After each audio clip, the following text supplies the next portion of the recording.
What's up, everybody? It's Jack. I've got the camera on this ratio thing because if it comes up weird on YouTube, I'm really sorry. But if I was to have it true widescreen to fit the screen, I would have to sit behind my refrigerator and have to have my camera all the way over at the other end of the table. So hopefully you guys don't mind the ratio of the film. But anyway, this video is about, I've done these videos multiple times for people in the school, I feel down about myself. I really feel like I'm not good enough. I feel like I'm doing all this work and I'm not getting really any praise or recognition. Is starting to discourage me.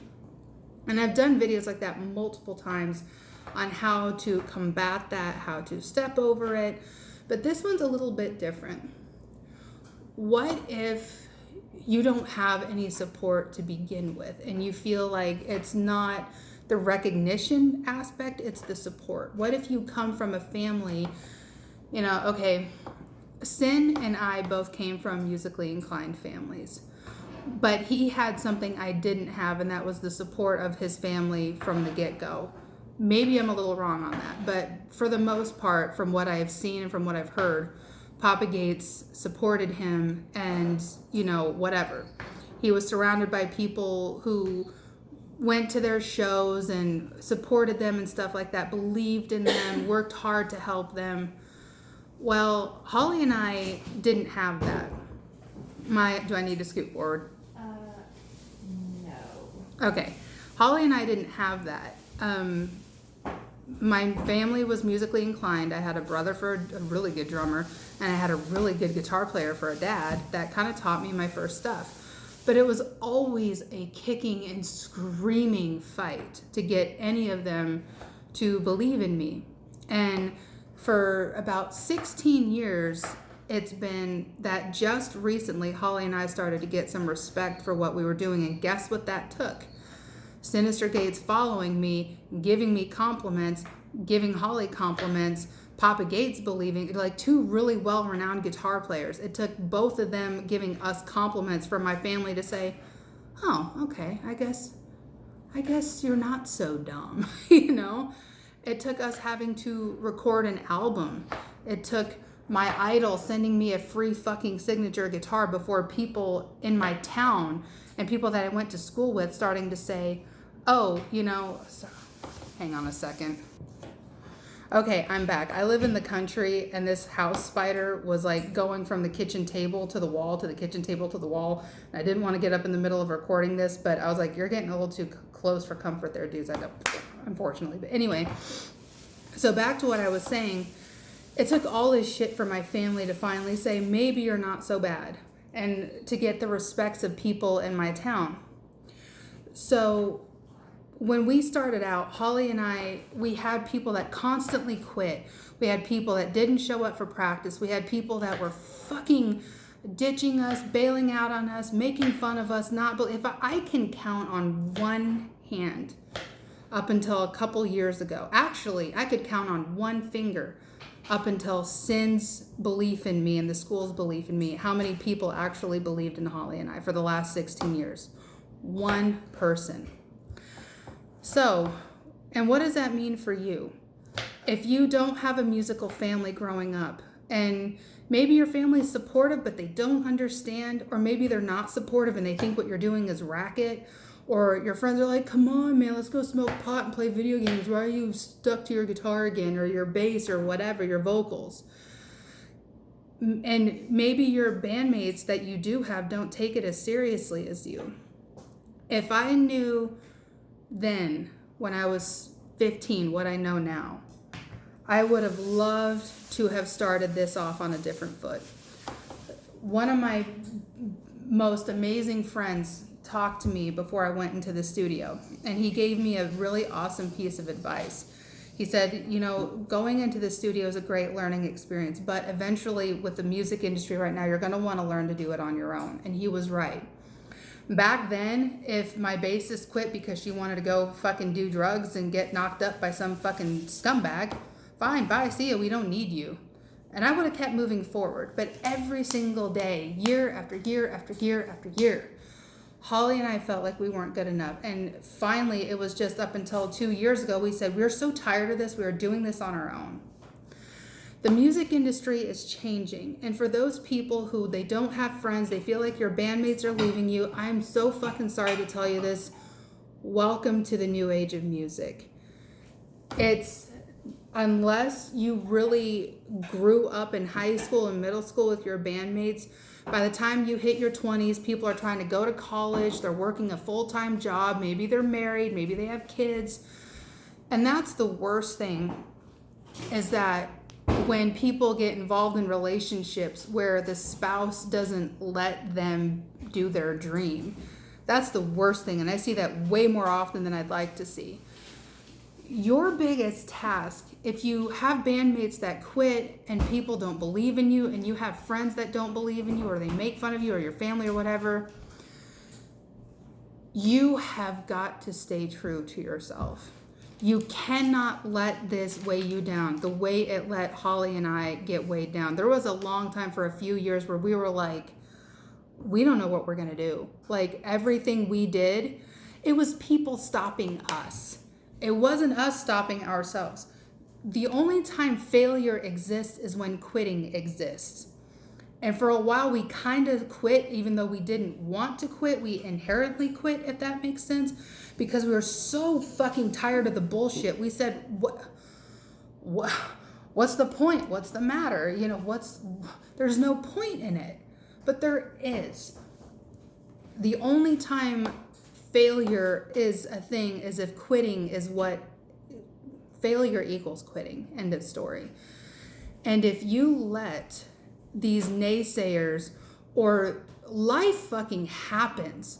Life happens. You're not going to be able to stop if your drummer gets pregnant or your bassist wants to go to college. When you start getting older, life fucking comes at you fast. Period. End of story. People are going to want to get married, go to the military. Family members are going to die. Shit happens. You cannot stop it. You can't. You can't put a halt on life. So if you live your life thinking, well, man, my bassist doesn't care anymore. My dad doesn't really like me. He doesn't support this. Fuck them. They don't matter. Because one day you could be as great as Synyster Gates is, like KK Downing of Judas Priest, one of my favorite guitar players of all time. Before his parents passed away, they still didn't believe in him. And they still thought what he did was a joke and a waste of time. So what are you going to do? Are you really going to fight your whole life trying to get other people to join your band? Or are you going to save up and learn how to fucking work on Reaper and get your own shit going and be like Holly and I and find a drummer and a bassist overseas through the internet? The internet is an amazing thing. You don't need your social circle of losers in your real life that bring you down. I know the school is just cyber world. I know it's not like us actually connecting in real life, but that's why I'm trying to push for the Synyster Gates get together in February. If you can't go, I'm sorry. You know, maybe we can do some on the East Coast sometime. But be more active on the school. That's why Sin and Papa Gates and all those other hardworking people behind the scenes invented this school. I can't explain and tell you enough. You can't let the ho-hum of the world around you piss you off. When I did my GoFundMe thing, I thought that Holly and I, you know, we had so much support. We had people wanting to hear original music. I put out all this fucking 500 hours, more than that, of putting into helping people. And I asked, it took one person to donate, and it was still days and days and days after that. It took me almost a year to get to my goal, our goal. Almost a year out of 1,700 followers. You can't let that discourage you. Guess what I did? I said, fuck it. I'm taking my real estate seriously because I can't do this anymore. I want to have money to tour.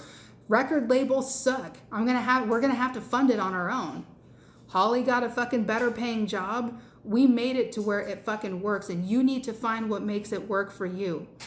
We're getting our home recording studio built slowly but surely. We're still doing work in the studio for now. You can't let life stop you. You can't let people fucking suck. It's not just your music either. When I talk to people, there was a girl at my job that got a new car that she was so happy about. She had been having car problems for years. And finally her dad was nice enough to buy her a really nice new car. She got so much hate for it at the office, so much jealousy, so much catty behavior, so much bitterness. I was the only one out of Holly that said, you deserve that car. So it's not just your music. It's just people nowadays are so stuck on themselves, and you can't let that get to you, all right? So in conclusion, if you feel that you are, I guess I should say also about the thing with Jaden, every time Sin shares the Jaden video, I've had multiple students write me feeling down on themselves, that they're not working hard enough to get that kind of notoriety and that kind of congratulations. Don't work to get congratulations from other people. Don't do it. Please don't, because you're not ever going to get the kind of feedback that you want, that you feel you deserved. When I would work really hard on my own stuff and I'd put it up on Instagram and being so happy and excited, and when you do things looking for feedback and approval and praise and views, you're trying to target yourself, like Holly says, well, like a fucking magazine article. You're wanting feedback, you're wanting views, you're wanting approval from the editor, from the buyers, from the subscribers. And if you don't get the amount that you want, you're gonna get discouraged. Don't do stuff looking for feedback. I did for a while unintentionally, and it can kill you really fucking fast. Jaden was blessed to have supportive parents that paid for his stuff, that let him practice all that stuff. But you know, all that money and time his parents invested into him, they probably wouldn't do that if he sucked and if he didn't take it seriously. Your break will come to you. I really, really, really promise your break will come to you. Don't do things for likes, views, attention, notoriety, subscribers. Fuck YouTube. Fuck Instagram. Fuck if Sin shares your video or not. Fuck it if he likes your video or not. He knows you exist in some way, shape, or form. And just because, you know, you're not Jaden or me or Hector or Ed or It's or whoever, you are you, and you will shine in your own way when it's your time to shine. You just got to say, fuck all this excess noise, hone in on you, and make your dreams come true, all right? I love you guys.